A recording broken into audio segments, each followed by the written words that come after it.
வணக்கம். இந்த புத்தம் புதிய காணொலியில் உங்கள் அத்துணை பேரையும் வரவேற்பதில் மிக்க மகிழ்ச்சி கொள்கிறேன். இன்றைக்கு நம்ம பார்க்க போகின்ற ராசி கடகம். என்ன தலைப்பு? ரொம்ப சுவாரஸ்யமான தலைப்பு. சுவாரஸ்யம்னு ஒரு பக்கம் சொன்னாலும் மிகவும் கவனமாக இருக்க வேண்டிய ஒரு தலைப்பு. அதாவது இன்றைய கால சூழ்நிலையில் பல குடும்பங்கள் சிதறுவதற்கான one of the main reason, ஒரு முக்கிய காரணம் தேவையில்லா உறவுகள். திருமண பந்தத்தில் இருக்கக்கூடிய பல அன்பர்கள் திருமண வாழ்க்கையில் ஏதோ ஒரு சலிப்பு, வெறுப்பு, ஒரு பிடிக்காம போகக்கூடிய தன்மை, பல காரணங்கள் இருக்கு, நூற்றுக்கணக்கான காரணங்கள். இன்றைய கால சூழ்நிலையில் பெரும்பாலான திருமண பந்தங்கள்ல மேரேஜ் ரிலேஷன்ஷிப் பிரேக் ஆகுது ட்ரஸ்ட் ஃபேக்டர், கேரக்டர் இஷ்யூஸ்னால, தேவையில்லாத உறவுகள்னால. ஒண்ணு உண்மையிலேயே அவங்க எந்த தப்பும் பண்ணல, இல்ல தப்பு பண்ணிருக்காங்க, அது குடும்பத்தை பாதிச்சிருக்கு. இது ரெண்டு தான். தப்பு பண்ணாதவங்களை சந்தேகிச்சும் விவாகரத்து நடந்திருக்கு, தப்பு பண்ணவங்களை வெறுத்தும் விவாகரத்து நடக்குது. இதுல எந்தெந்த ஜோதிட ரீதியாக எந்தெந்த அமைப்புகளில் தேவையில்லா உறவுகள் வரக்கூடிய வாய்ப்புகள் இருக்கு. எதுக்கு இதை சொல்றோம் அப்படின்னா, இது ஒரு நெகட்டிவ் சப்ஜெக்ட் அப்படிங்கிறதுனால இல்லை. இந்த மாதிரி விஷயங்கள், இந்த மாதிரி அமைப்புகள் தெரிஞ்சுக்கிட்டா, இந்த இன்ஃபர்மேஷன் தெரிஞ்சுக்கிட்டா, ஓ நம்ம ஜாதகத்துல இப்படி இருக்கு, இந்த மாதிரி ஏதாவது extra marital affair, extra relationship வருதுன்னா அதை எப்படி நம்ம அவாய்ட் பண்ணிக்க முடியும் அப்படிங்கிறதுக்காக தான் இந்த எபிசோட் நம்ம தொகுத்து வழங்குறோம். இப்போ வாங்க இத விரிவா நம்ம பேசுவோம். இப்ப நம்ம பேசக்கூடிய இதெல்லாம் பொது பலன்களே. குறிப்பிட்ட பிறப்பு ஜாதகமே யூனிக் ஜாதகம், ஒவ்வொரு ஜாதகமும் தனிப்பட்ட ஜாதகம்.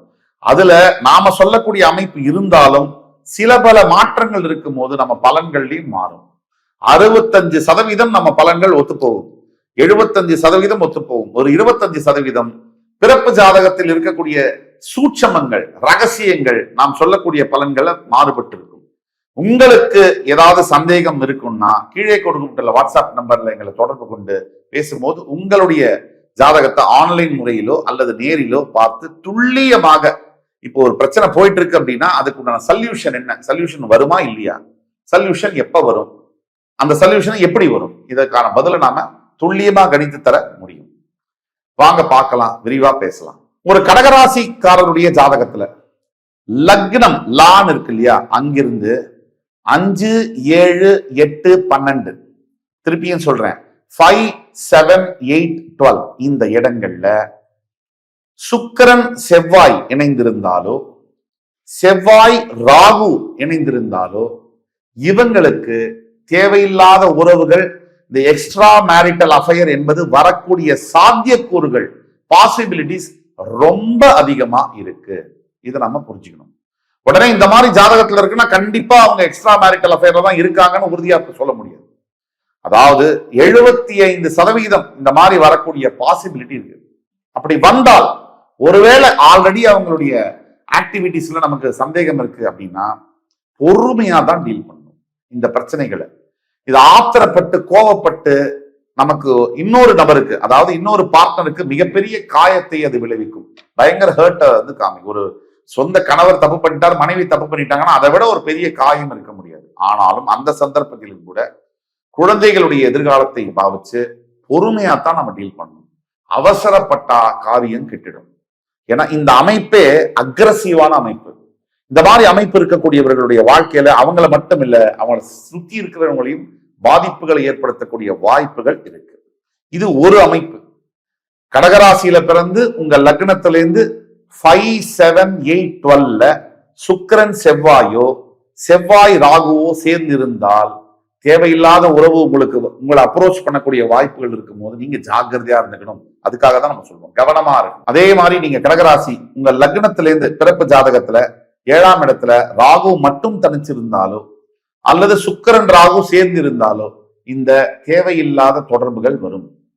ஒன்று, உங்களுக்கு உங்களுடைய ஒரு என்ன சொல்றது, ஒரு ஒரு உங்களுடைய வாழ்க்கை முறைக்கு சம்பந்தம் இல்லாத நபருடைய தொடர்பு, உங்களுடைய ஒரு என்ன சொல்றது, உங்களுடைய ஒரு தரம் இருக்கும், நீங்க ஒரு தரத்துல இருப்பீங்க, அதற்கு சம்பந்தம் இல்லாத ஒரு நபருடைய தொடர்புகள் வரக்கூடிய வாய்ப்புகள் உண்டு.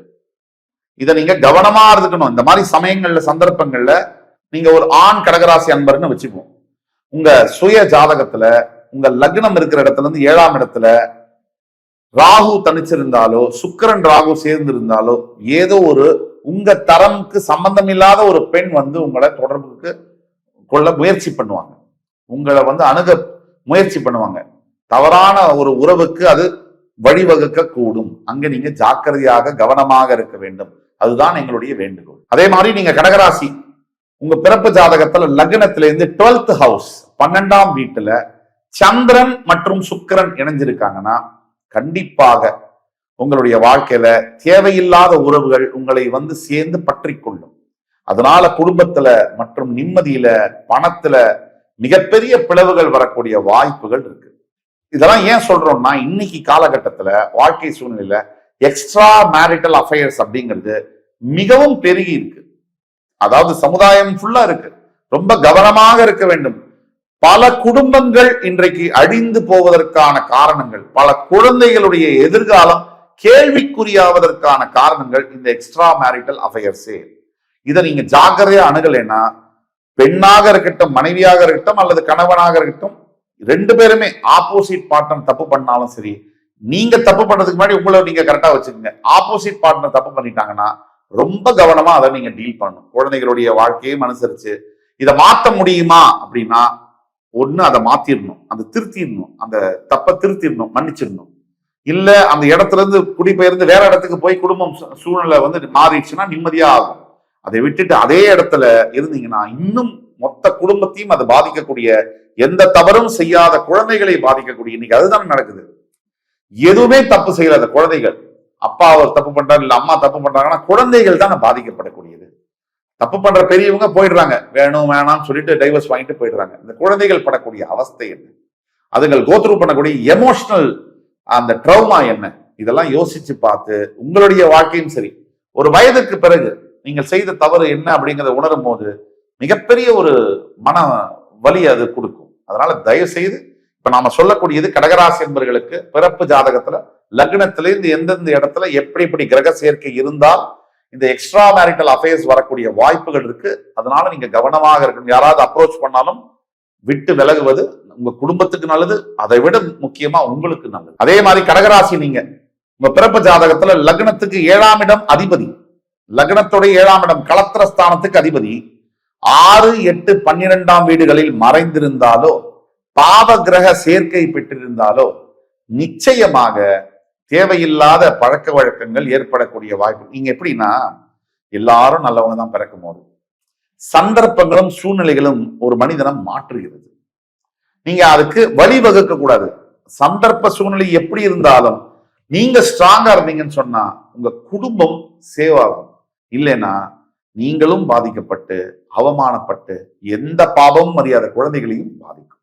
ஆக கடகராசியில் இருக்கக்கூடியவர்களுக்கு எந்தெந்த அடிப்படையில் இருந்தால் தேவையில்லாத உறவுகள், ஒரு நார்மல் ஃப்ரெண்ட்ஷிப்பா தான் ஆரம்பிக்கும் தொடங்கும் போது, அதுவே காலப்போக்கில் காதலாக மாறி மறுபடி மொத்த குடும்பத்தையும் அழிக்கக்கூடிய வாய்ப்புகள் இருக்குன்றதுனால ஜாக்கிரதையாக இருக்கணும்னு சொல்றோம்.